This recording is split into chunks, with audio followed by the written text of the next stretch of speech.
Half Dome, one of the most recognized of the granite monoliths in Yosemite National Park.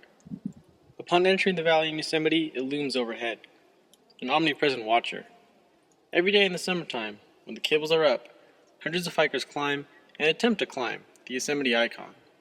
While offering excellent views of the surrounding landscape, Half Dome hike can be dangerous. It is best to know before you go. The hike begins at Happy Isles, which is a commonly underestimated 1 mile long, paved route that takes you up 600 feet to the base of the famous Mist Trail steps. These 300 plus steps in a half a mile keep the Yosemite search and rescue team busy with many twisted ankle and knee injuries.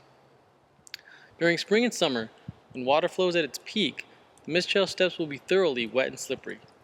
Tennis shoes without excellent grip are a hazard. Furthermore, the trail gets packed in summer, adding to the danger of slipping. If you find yourself having a hard time on these steps, the next 6.5 miles may be too intense. Once past the Emerald Pool, another set of steps awaits as you pass by Nevada Falls.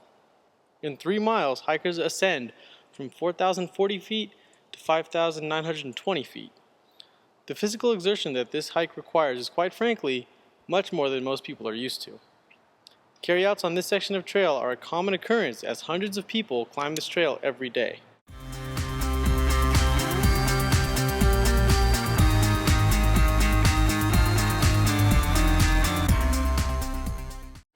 After climbing to the top of Nevada Falls, a mile-long walk through Little Yosemite Valley awaits. Exposed to the sun, this portion can seemingly toil on. To combat dehydration, it is essential to bring enough water. While everyone's water needs are different, the FDA has reported that on average, males require 3 liters of water a day and women 2.2 liters. However, with the added rigor of this hike, it is wise to bring several more liters of water and some form of water purification. There is no potable water past the Vernal Falls footbridge, by this point 3 miles back. Dehydration is easily prevented, but can be greatly debilitating, and indeed, each year, numerous 911 calls are made for individuals who are dehydrated on the Half Dome Trail. Continuing past LYV, the trail to Half Dome continues upward with switchbacks and rocks that invite slips and trips from weary hikers. As much as attention is demanded by the uneven trail, the weather also requires it. It is common in the summer for the mornings to be clear and sunny, while the afternoons become cold and rainy. Thunderstorms are a very real possibility. The high Sierras as a whole have very inclement weather, and having a waterproof layer is essential. Average summer temperatures at 5,000 feet are 87 degrees Fahrenheit in the day and 51 degrees Fahrenheit at night. The Half Dome hike will take you up to 8,800 feet, where temperatures can fluctuate much more drastically. Finally, after 3.8 more miles, hikers come across this sign.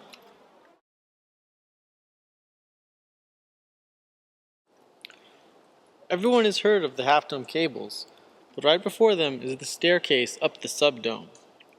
Climbing this to the base of the cables is nearly as serious as the cables themselves. A Mist Trail set of steps at 8,000 feet will drain even fit individuals. From here on out, hikers are above tree line and exposed to the weather. Travel is slow on this section of trail, and looming thunderheads can easily catch hikers trying to beat the weather to the summit. If there are clouds overhead, the wise hiker won't go any farther. Finally, after 8 miles of very strenuous hiking, the cables loom overhead. During summer Saturdays and holidays, the cables will be packed.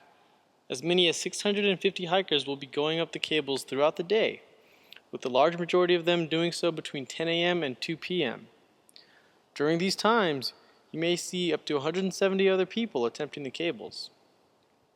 The 3-foot wide pathway created by the cables makes for slow going when there are 2 lanes of traffic. Going up at these peak hours will take a long time, 45 minutes in cases, so patience is key. Aside from the crowding, the granite can be very slippery, especially with tennis shoes and sandals. Even running shoes will slip easily. This 400-foot climb is not for the out of shape or faint of heart. Hikers literally pull themselves to the top, and once on top, you must get back down. For many, climbing down is more harrowing. The granite is so steep, climbing down is really more like a controlled fall down the mountain.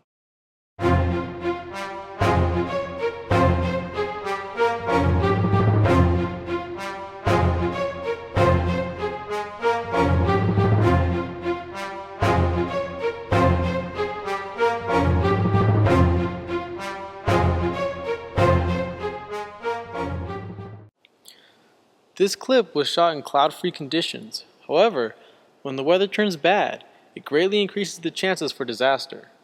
These 3 photos are from 2 incidents in which hikers fell this year.